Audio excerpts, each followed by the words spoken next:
Chiron. I was just talking, this by the way is Andy Wallace. How would you explain what your role is? Potentially one of the best jobs in the world. It certainly can be. Well, I take customers for a ride, show them how it all works, same with media, and give VIP rides. And basically I continue my life, which is my life without having a proper job. And how many miles have you done in the Chiron? I've now done over 70,000 kilometres in the Chiron. 70,000 k. And I'll tell you what, it never gets old. I can imagine. So the significance of this moment for me is hard to quantify in words.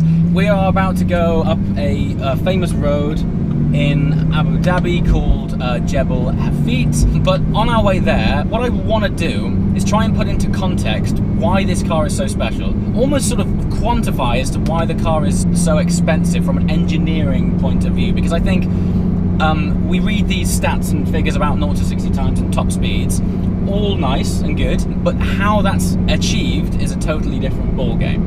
Things like the centrifugal force. Let's start with that, because that for me is such a small detail that almost highlights everything about this car. Well, so the further you get away from the centre of the wheel, further out towards the edge of the wheel, the G increases, the forces on the wheel and the tyre increase.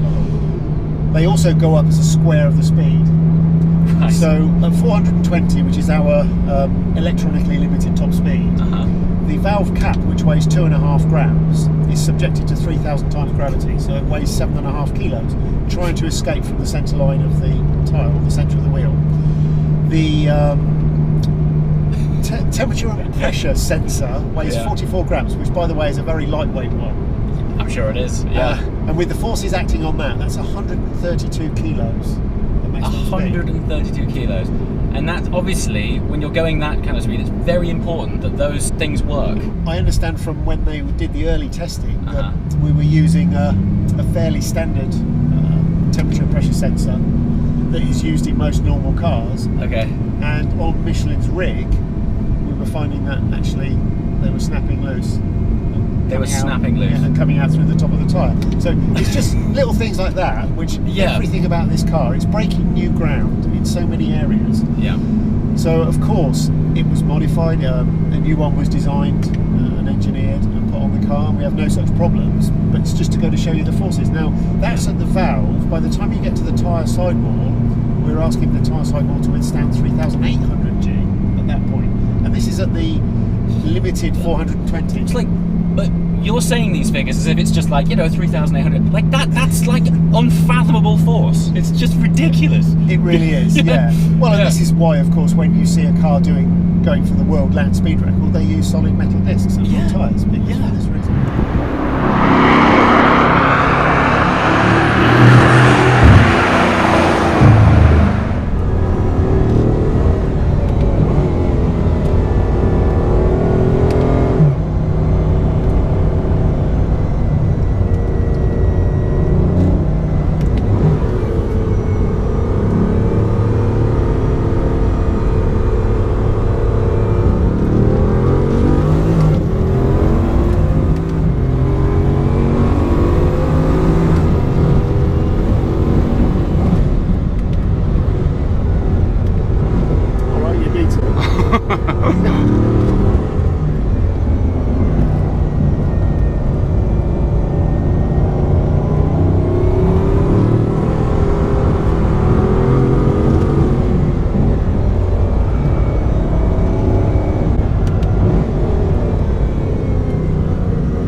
We've just hit our first few corners. I know on paper this car isn't, by convention, light, but like freakishly it feels it. I mean, I assume you've got a very low centre of gravity in this because it feels flowing, no problem at all. Yeah. Good God, the torque that's available it feels light, man. It does, and I think what's more important than the actual number of kilograms, Yes. you can get fixated on that. Yes. It is, you're right, it's centre of gravity. Yeah. And actually the centre of gravity on the Chiron is considerably lower. So in developing the engine, which is 90% or more new, Yes. we've had to obviously make the bottom end of the engine quite a lot stronger. So that's added weight. So to get rid of the weight again, things like the inlet manifold is a totally composite piece now. Yes. And so we've taken a lot of weight off the top of the engine. The engine weighs the same as it did in the Veyron, but the CG is considerably lower. In terms of low down torque, I mean, I am feathering this throttle, and I feel like we're actually being drawn along the road by more of a magnetic pull, actually. It's got such effortless torque. It's an incredible feeling.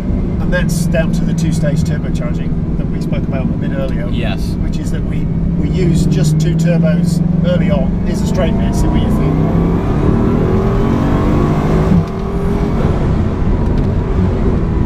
Right. It's astonishing, really. It's astonishing. Yeah, it's shouldn't be legal. What a piece of kit. But yeah, with the two-stage turbocharging, you actually force all the exhaust gases from the 16 cylinders through only 2 turbochargers in the low RPM range, and they spin up very quickly. And then you let the other 2 join the party later on. Wow. And the result is max torque from 2,000 to 6,000. The brakes are like, again, everything about this thing. I know it shouldn't be, but everything about it's surprising. It really is.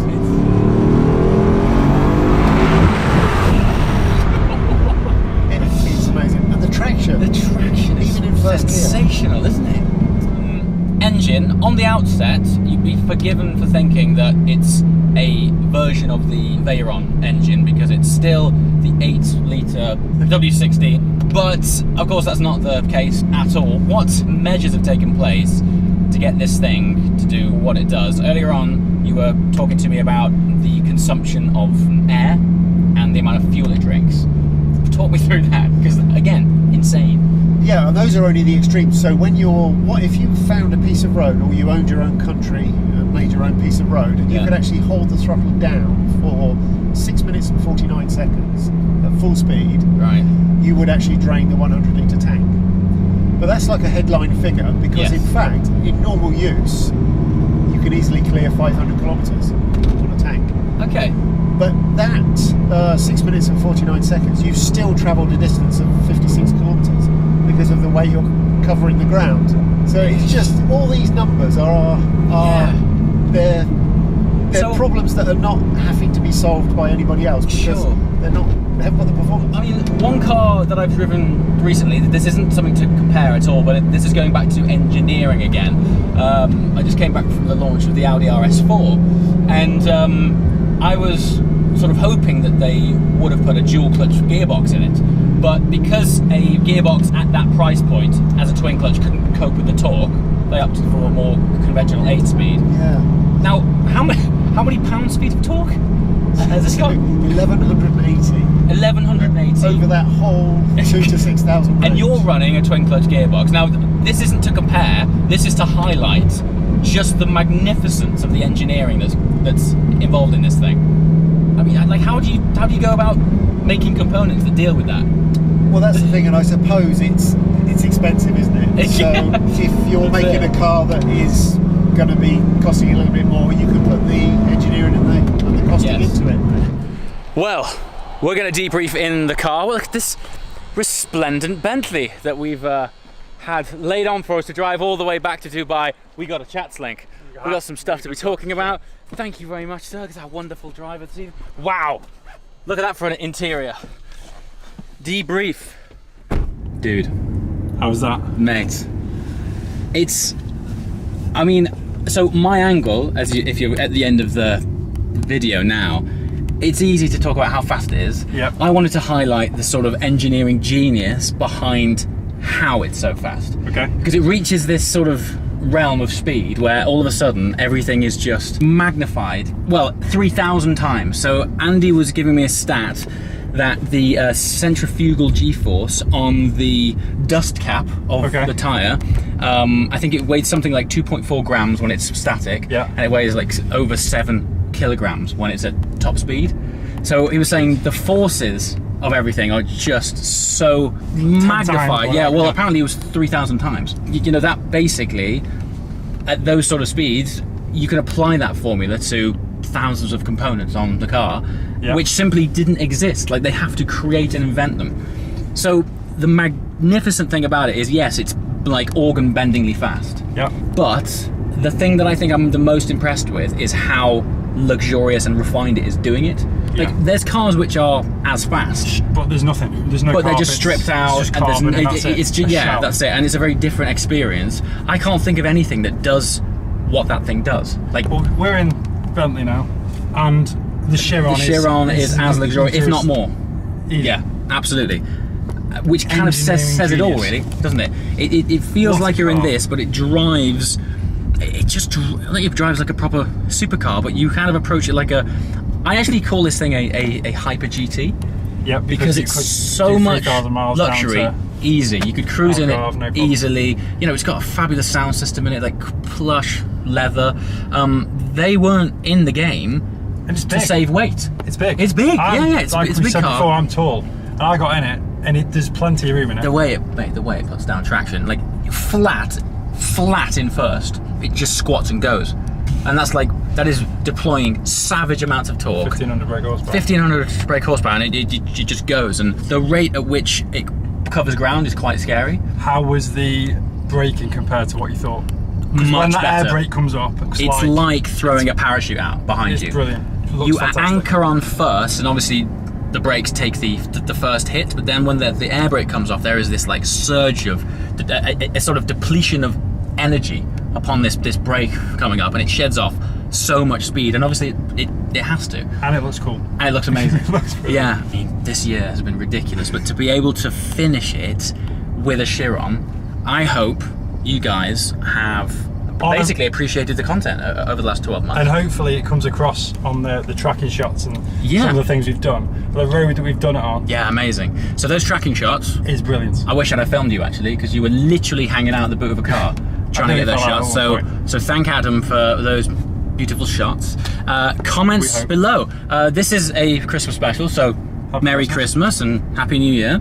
And yeah, I'd love to hear from you in the comments below. Hand clap symbols for a round of applause for Adam getting some great tracking shots.